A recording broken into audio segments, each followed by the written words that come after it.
Provengo de familia de canteros. Ya mi familia, mi bisabuelo e incluso su padre, pues se dedicaron al trabajo de la piedra. Aquí lo que vamos a hacer en estos momentos es una pieza que se llama canete, que es las que salen de las fachadas haciendo de soportales a los aleros. Este canete es un canete que supongo que será del 1400 o por ahí, que pertenece a la iglesia de la Luenga, en la provincia de Huesca. Antes de empezar a trabajar hay que saber el tipo de piedra, sus características geológicas y cómo se puede trabajar mejor. Entonces aquí en este tipo de trozo que tengo que cortar, lo mejor es proceder a cortarlo pues a mano, desbastándolo. Ahora desbastaríamos un poco para quitar un poco de tripa de la que nos ha quedado, que como ya he dicho se iría hacia afuera a causa de las leyes. Entonces lo mejor es realizarlo a puntero, porque si yo intento llegar a la arista aún tengo mucho volumen para poder alcanzarlo. El puntero es una herramienta que, vamos, yo creo que es de las más antiguas junto con la maceta.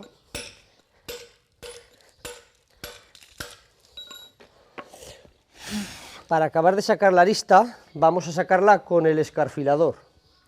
El escarfilador es una herramienta que, como veis, sirve para acercarnos a las aristas y al mismo tiempo es una herramienta de desbaste. Voy a hacer una tiradica de cincel. Voy a coger una macetica un poco más ligera, porque hay distintos tipos de macetas. Esto es una maceta muy antigua de Aragón. Esta ya la usaba, me parece que debía ser de mi abuelo. Esta es una de las normales que venden en cualquier ferretería.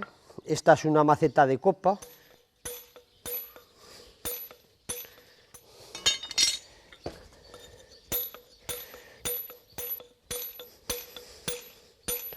Voy a ponerle un punto de apoyo en el centro para poderlas girar sobre él.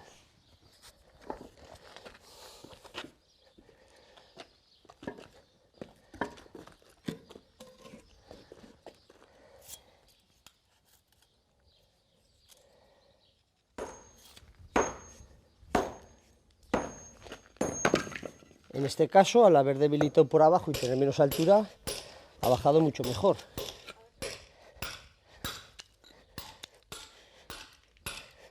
Este proceso ya se repetiría luego en todo alrededor para cejarle lo que sería un corralillo, que sería una tira de cincel, y en las que nos pondríamos a regla para hacer la cara. Ahora vendría lo que sería otra vez la tira de cincel, pero esta la voy a hacer directamente con el cincel.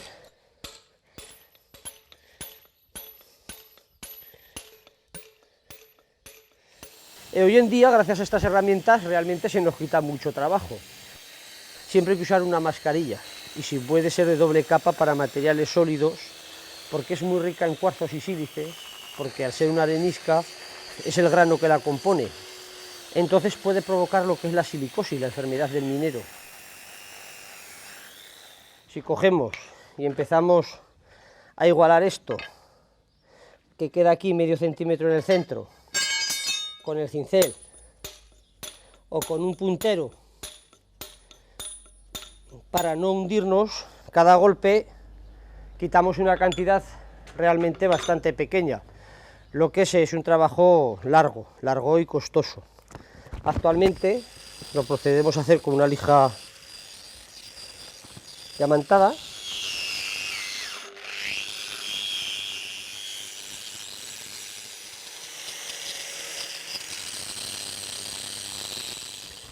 Bueno, aquí tendríamos hecha ya una cara. Esta cara, en origen, estaría hecha a trinchante, pero ya podéis apreciar la de horas. Con esta herramienta se hacían casi todos los acabados hasta finales de 1800, con el trinchante. A mitad de 1800 empezaron a aparecer las primeras bujardas, que es la herramienta que se considera ahora también muy antigua, y este es el de corte plano,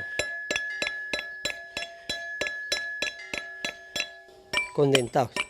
Hay mucha variación en el acabado según la herramienta que se utilice. Para cortar esto se puede hacer de dos maneras. O podemos hacerlo como sería tradicionalmente, que seguramente aquí meterían una cuñica, golpearían la cuña y bajaría hasta abajo. También nos podríamos arrimar, golpeando poco a poco con el martillo, dándole la vuelta, pero siempre quedaría más tripa. La cuña que vamos a utilizar en Calatorao pues se le denominaba cuña catalana, es una cuña en V. Vamos a proceder aquí a hacer una cajica, dibujo un poquito la cuñera. Es importante, la punta del puntero tiene que ser más fina.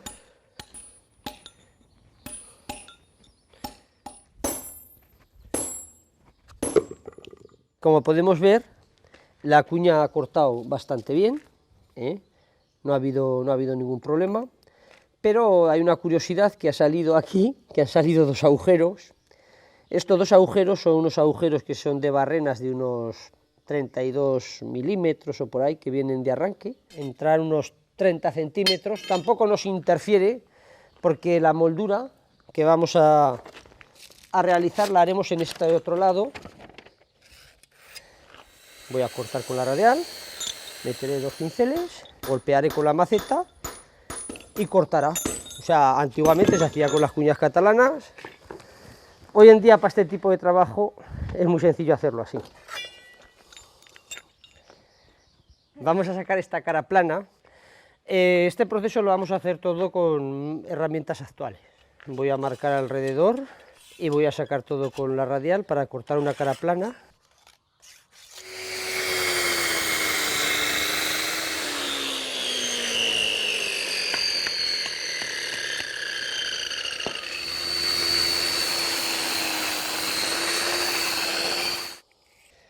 Bueno, voy a cortar esta cara.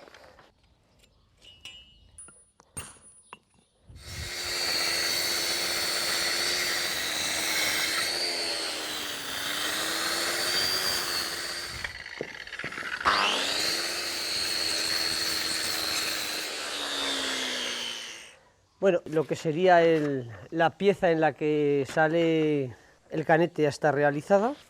Prolongo estos lados porque lo primero que voy a hacer en esta moldura va a ser el cabeto. El cabeto es la parte esta cava, que es la parte honda de una moldura, se llaman los cabetos.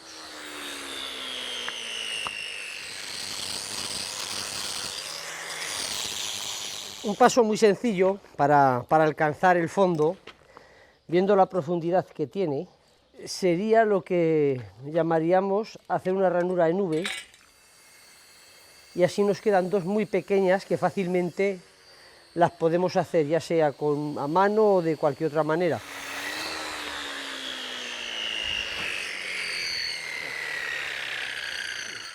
Pero hoy en día, por ejemplo, la maceta se ha sustituido en muchos de estos trabajos por el martillo neumático y el cincel por un cincel de vidia, como por ejemplo es este.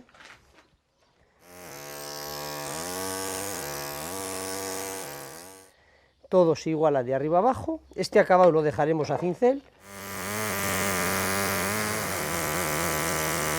La lijadora es más rápido, lo que pasa es que uno arma más polvo. Pasaríamos a hacerla con un cincel el acabado, porque tiene que parecer el trabajo manual. Ya hemos terminado de hacer el cabeto, con lo cual ahora nos faltan los dos toros de acer, que llevan dos rebajicos, uno a cada lado. Entonces voy a hacer una primera parte para que se viera cómo se haría con el martillo neumático, la parte esta superior con este rebaje, pero luego pues lo voy a seguir haciendo todo pues con una lijadora y con una radial como se haría hoy en día.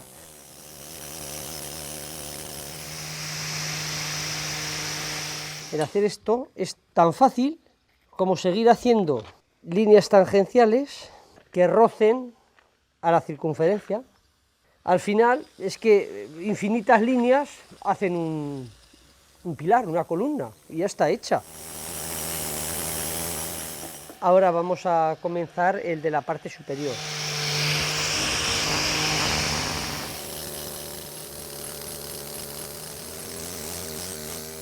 Bueno, ya tenemos hecha la parte de arriba. Ahora vamos a pasar a la del frente y haremos lo mismo. Voy a sacar el cántico superior y ya solo me quedará hacer la vuelta.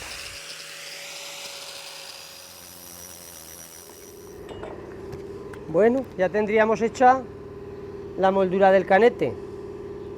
Ahora de parte vista, que vaya vista al exterior, una vez colocada, está este trozo, que se ve a cada lado, que habría que darle alguna labra. En origen la labra sería, la que llevase sería trinchante, el otro lado sería igual. Con esto así ya se vería un trabajo hecho a trinchante, ya se puede dar por concluida el canete.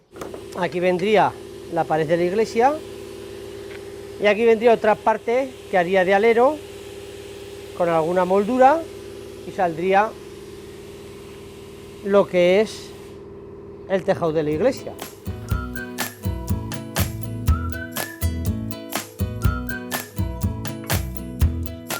Esto que estamos viendo ahora es el cabecero de una portalada.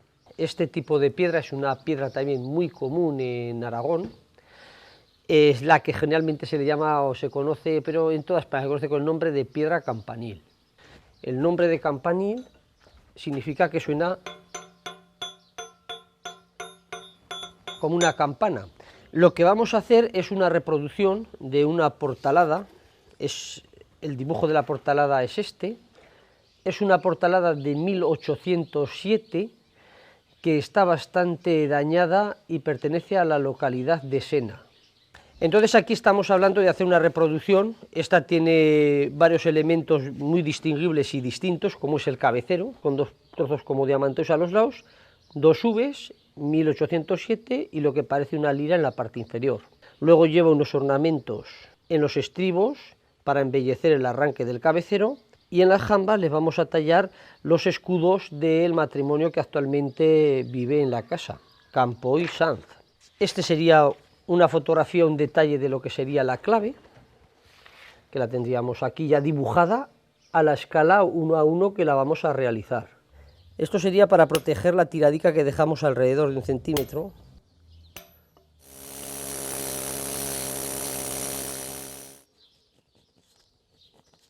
He dibujado las partes que he creído principales para empezar a tallar. El hecho, como podemos ver, de que he hecho esta muesca es que al acercarme, como en este caso, la piedra no salte más allá. Entonces yo puedo bajar en el centro y desbastar sin miedo a irme en la parte superior. Este proceso se sigue hasta que lleguemos a los 5 milímetros de profundidad.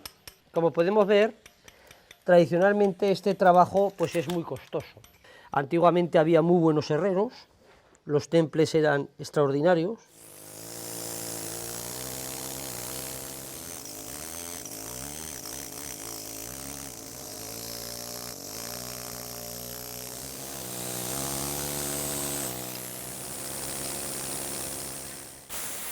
Lo que sería el fondo ya lo tenemos desbastado.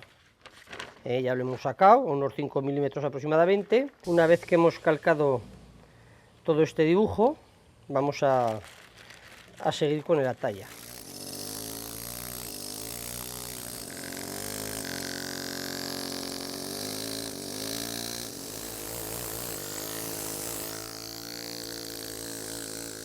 Esta forma convexa, antiguamente la forma de hacerla eran unas pequeñas barrenas que acababan en punta, como medias cañas, que le iban golpeando y luego acababan redondeando. Hoy en día se ha simplificado mucho con herramientas pues como las fresadoras. Bueno, esto se le puede poner todo tipo de formas. Ahora vamos a seguir haciendo los distintos detalles. El siguiente que vamos a hacer es el fondo de la estrella para que quede más relevada.